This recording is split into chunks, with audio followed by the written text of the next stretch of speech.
Hey guys, what's up? This is Panzer Dragon, and today we were doing patch 5.4 rundown of the changes, giving you my insight on things, what I think is going to happen, kind of predicting the future a bit, and basically, yeah, that's about it. So hopefully you guys enjoyed the insight, and honestly, I've been reading the patch notes, and it's a bit confusing for me. I'm not sure where some of these champions are headed. Like maybe some of these champions may be bad, but I might say it's good. But this is my opinion on what I think is going to happen. So let's get started.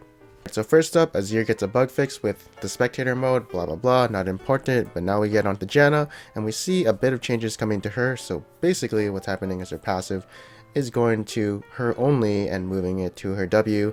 So as you can see, 4% is now 9%. You see it's removed here, but now she has another passive where basically she has the captain boots kind of enchantment kind of thing going on. So she gets 8% bonus movement speed to all champions behind her, kind of like the captain boots kind of thing, like I said. And then rage is increased. She's still probably going to be good just because she has a CC. I personally think her ultimate is really strong for disengaging and refreshing your team's hit point. She still has the mobility with her W, so she can roam around the map, get some wards down and all the good stuff. She can still chase people down, so honestly, she's still probably going to be one of the top 5 supports. Alright, so next up we'll be talking about Jarvan, and Jarvan right here gets a big nerf, I feel, in my opinion. So they're basically removing the passive armor from his flag, and they're increasing his base armor by 3, which rounds up to about -7 armor at level 1. Now this is incredibly huge because your yellow rune page is usually made out of 9 armor. So just say you take away 7 of that runes and that's how hard the jungle will be. It's gonna hurt.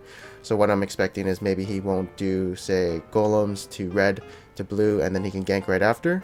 I feel like he won't be able to do that anymore. He's gonna take a lot of damage in the jungle, and of course early game skirmishes are gonna go more in favor of the enemies since they can damage him more with the auto attacks and stuff. But in my opinion, it is a pretty big nerf. It might hurt him a lot. We'll have to see. If it does hurt him a lot, I don't think he will be used as often as much as he is right now.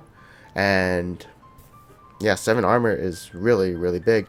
I mean, in the late game, you don't ever put points into E unless you're level 15 and 15, 17, and wait, you guys know what I mean. But yeah, it's the last skill you would max out. So you're losing about 19 armor at level 18, since he gets +3 armor, and it used to give 22 armor as his passive. So that's gone, and that's worth like 300 gold stats. But I think you can settle it with just getting cloth armor. It's not that big in the late game, but of course it does help. And so yeah, he might go down, he might go up. I'm pretty sure he's not going to be number 1 anymore, but that's about it. Alright, so next up we'll be talking about Calista, and what they're doing is making her basic attack wind up from 100% attack speed to now 60% of her attack speed. Now, this is obviously just a small nerf, I feel, since when she's winding up for that auto attack, she cannot hop back to avoid harass from the enemy, or of course if she's going all in then it doesn't matter. But in this situation, I feel like it will either be a small nerf or a big nerf. Knowing Riot, they always screw up these kind of things. So like that one time they screwed up Calista's passive and made her completely unplayable. And so this might be one of those things. Otherwise, it's going to be a small nerf, and she's still going to be pretty good. Alright, so right here we'll be talking about Kassadin, and as you can see here, there's a huge nerf coming onto the range of his R. Sure, they are decreasing the base cost of the mana, but it's still going to take a while for you to travel distance and, get to people and kill them. As you can see here, 3 rift walks is equivalent to 2 rift walks of the last patch, since 2 rift walks in the last patch give you 1400 range, while 3 rift walks in this patch gives you 1350 range. So you got to use one more ulti to get across the map or wherever you're going. So with that nerf right there, I think he's going to be shit tier, and he's not going to be viable, especially with all those previous nerfs he has had already. He's probably going to be shit there, so I would not recommend using him this patch. Alright, so next up we'll be talking about Katarina, and right here, her passive is getting a change. Instead of scoring a kill or assist, you now have to damage an enemy within 3 seconds of Katarina dealing damage to them to get the resets. Now this looks like a pretty big nerf to her, but honestly in my opinion it is not. Basically because Katarina only enters a team fight when she can get a kill. And so what she would do is when she finds someone low to kill, she would just go in, kill him, get that reset, and then clean up the team fight basically. So it is a nerf. I don't know how impactful it is since I'm not a Katarina player, and I watch situations where more than 4 seconds has passed from me damaging an enemy, but I don't think it will hurt her that much. And yeah, that's basically it. Her team fight is still there. It's still really strong, so I still think she's going to be a really good champion, and she'll probably still be in the top 5. So next up is Lissandra. She gets a bug fix, whatever. Let's move on to Mordekaiser. And right here, his health regen is getting a nerf, more than half of what he had before.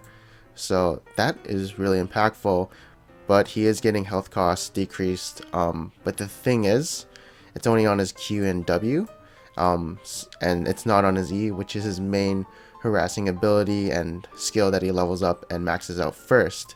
So that's very interesting, that he is getting this health regen nerf, and it just surprises me that that's gonna happen.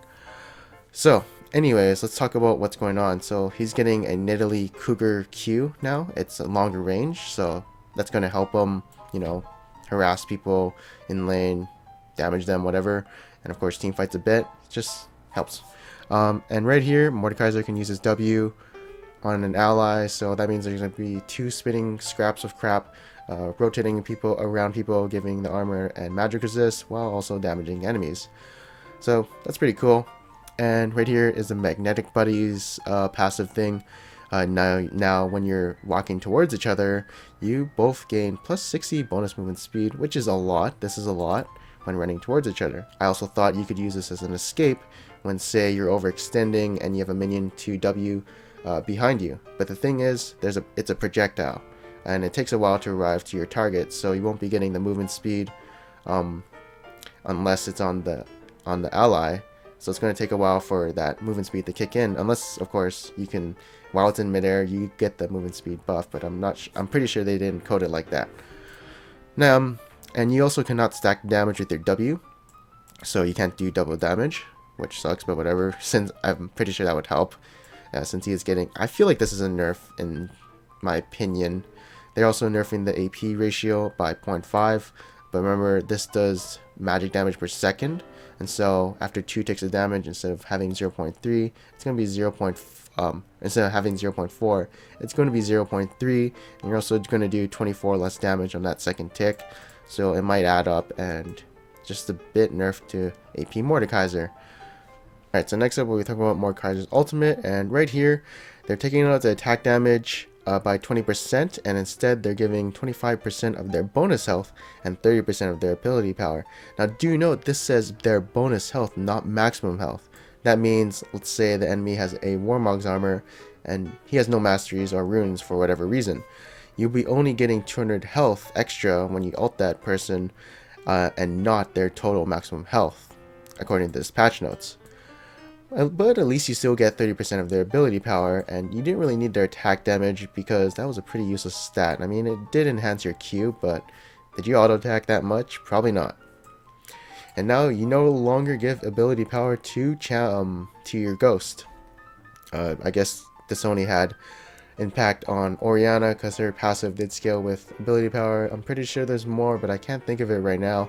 And right here, this again is a pretty good buff. Mordekaiser, AD, you don't build AD on Mordekaiser, so instead you be giving that clone, 25, 50, 100 attack damage based off your ultimate's level. So overall, this gets a pretty good damn buff. And honestly though, I don't think all these buffs and this nerf right here is going to put him in a good place. I can see him being like a pretty good bruiser top, like kind of like Rumble, where you build him Abyssal, Sork Shoes, Haunting Guys, all this magic penetration. But again, he just suffers from sustain, sorry, I forgot. He has no escapes, and he has no more DFG, so how can you get your ghost easily? I don't think he's going to be good, in my opinion. So let's move on to the next champion. Alright, so next up is going to be Rengar, and basically you don't have to swap out your bone tooth necklace for another bone tooth necklace, because some people were actually selling the bone tooth and getting a trinket, and then they realized that a little bit too late, and they'd buy the bone tooth necklace and they'd have 0 stacks, and they'd be like, well, I just wasted my time in this game. So that's pretty good. Thank God that's changed. I've done it before. And they're increasing the E, I think, with the collision width of dark spheres, blah blah blah. We'll see how that works in this patch, see if she's hitting more stuns and stuff. And now we're going to be going onto Veigar. So Q is a skill shot that can hit 2 enemies now. The range is increased by 200 and it's at 850. Brand's Q is at 900, so I like to compare the range comparison with Brand's Q, and that's what I feel like it's going to be. The cooldown is increased to 5 seconds, but honestly, if you get to hit 2 people with your Q and the range is increased, I feel like that's a pretty good change. So this gets a buff. Next up is the W, and this does not help at all except until you get to late game, because you max out W last. So you're looking at 70 mana for levels 1 to 13, around 13. I mean, the cooldown does go down, but the only way you use W is when you're comboing it with your E to, one-shot people. I mean, this doesn't change anything except his late game, so that's about it. Next up, what we think about is E, and honestly, in my opinion, this is a nerf, even though you see the cooldown going down by 2 seconds at all ranks, and the range is increased by 50, you have this 0.75 second delay, and the mana is decreased too, but this right here, this is how you could tell a good Veigar player from a bad Veigar player. Now when people are seeing that this wall is about to come up, they can outplay it. For instance, they see it coming, they're either going to stay in the box and not get stunned, or they're going to flash out of it before it does come up. So this right here is a big nerf to his E, regardless of the cooldown change and range and mana, whatever. And this just makes Veigar a worse champion. Next up, we'll be talking about his R. And honestly, in my opinion, I feel like this is a nerf.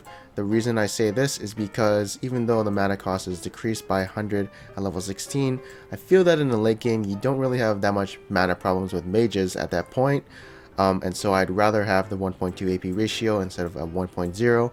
And I mean, the cooldown goes down by 10 seconds at all ranks, but the AP ratio goes down, and he can get his AP pretty easily by getting his Q stacks, the Rapid Dawn's Death Cap, and all the other AP items he gets, even though DFG is gone. So in my opinion, Veigar right now in this patch feels like more of a pokey champion with the range increase, but with these 2 nerfs right here, and this buff basically do nothing until he's level 14.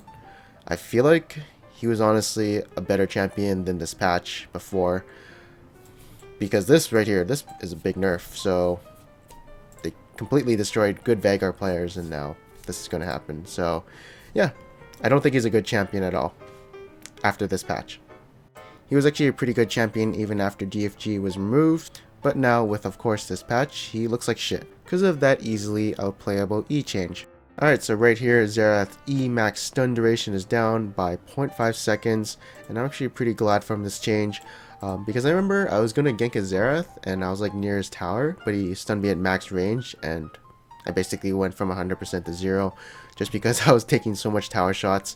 And now, yeah, and when you're sieging the enemy, if you get hit by that shocking orb, you're basically going to die. You're going to take a Q, W, and maybe 1 or 2 Rs, probably 1, but it was still really annoying to deal with, and he's still probably going to be a really good champion, so expect him to be in the next tier list. Alright, so next up we're going to be talking about the rework Zilean, and right here it looks like he's just going to be a support. Base armor changes are going up, attack range is being nerfed, and I'll go over the other changes, but of course attack frame sped up slightly, so that means he can get his auto attacks faster and run away. And icons and basic attacks, new particles, blah blah blah blah. Alright, so Zilean's Q is getting a super big buff in my opinion, and even though it's becoming a skill shot and damage is decreased at all levels, the base damage, You're still getting range increase on it, so that means easier to poke the enemy down, get those spell thief stacks off. The mana is decreased, and the cooldown is decreased at rank 4 and 5. And the biggest thing, of course, is the 1.5 second stun, stunning all enemies in the area when you get 2 bombs of the same unit. Now, this is very interesting. I will say that his level 1 is weaker because the base damage of this is lower. There's a lower cooldown, or there's a higher cooldown on his Q, but the 1.5 second stun is super big utility because I'm theory crafting this. He's going to be probably number 1 support. Looks super broken because he's going to, let's say he has 40% CDR. Then he has maxed, his W is maxed out, which is a 6 second cooldown, and that can be like 4 seconds. But of course you have the 8 second right here. So what I'm theory crafting is you're going to have a 1.5 AoE stun every 5 seconds with 40% CDR. Since this 8 seconds will turn into 5 seconds, and having a stun every 5 seconds seems pretty broken to me. Also in ganks, you also have a slow that lasts for 2.5 seconds. Yes, it is 40%, but it's still pretty big, and it's going to help those ganks. So it's finally going to be easy to kill a zilean lane and whatever else. I mean, the duration as ulti, of course, got nerfed, but hey, it's still going to do its job. You can't use rewind, of course, lower the cooldown, but 120 seconds, come on, you can live with that. A lot of ultimates these days are 120 seconds at rank 1. But yeah, I think he's going to be super OP this patch and broken. If I'm wrong, then I'm wrong, but whatever. Yeah, I actually think he's going to be super broken, and that's my opinion. Alright, so next up they're going to be nerfing the jungle item swapping, so you can't go from stalkers to trailblazer for free anymore. It now costs 255 gold, which is definitely not worth changing the Smite for, since you can probably buy a cloth armor with this money, or I guess a rejuvenation bead, but I think that's cheaper, I'm not sure. But 255 gold is so much. It's definitely, you're definitely not going to see that happening anymore. And you're just going to either stick to Trailblazer or Stalker's Blade. And it sucks for junglers like Hecarim, rek'sai, and, well, those are the only 2 junglers I can think of right now. But I don't like this change, and it kind of sucks. Alright, so they're buffing Doran's Shield this patch because it wasn't blocking 8 single target spell damage, but now it is. And I guess for certain matchups, this is going to help for that person. So you would probably buy this against Rise now, since his Q and W are single target spell damage, but no one plays Rise. And like, that's all I can think of, to be honest. I guess there's Rumble's E, which will do 16 less damage, and Cannon's Q, but there's a lot of skills in the top lane right now which do AoE damage. The biggest one I can think of is Sion's E. That's a big harass skill. It's AoE, so it won't reduce the damage from that. It just helps for certain matchups, I guess, right now. The next part we're going to be talking about is the enchantment on Warrior, which is -5 damage. Again, it's still going to be good. It's still going to be better than Devourer for champions like, say, Nocturne, Master Yi. Okay, that's only 2 champions I can think of who scale with AD and, you know, do good with AD. But yeah, you'd still prioritize the Silver Devourer right now. ZZ Rot Portal, they're more intelligent, and Void Gates will automatically rescan for a spawn direction shortly after a turret in its assigned lane has been destroyed, so it still looks completely garbage to me. I don't think anyone will get it.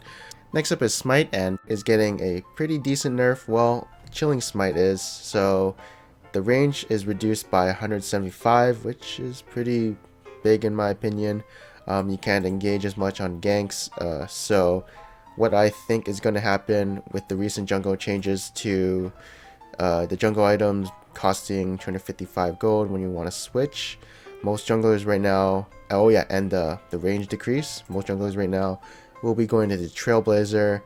Of course, champions like Lissandra, who can use the Stalker's Blade and have high sustain, are going to still use Stalker's Blade.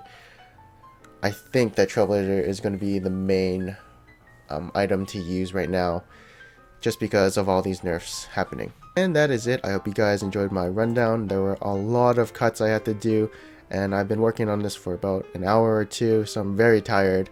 And I hope you guys enjoyed my insight. If you guys did like this video, please subscribe to my channel. It really helps me.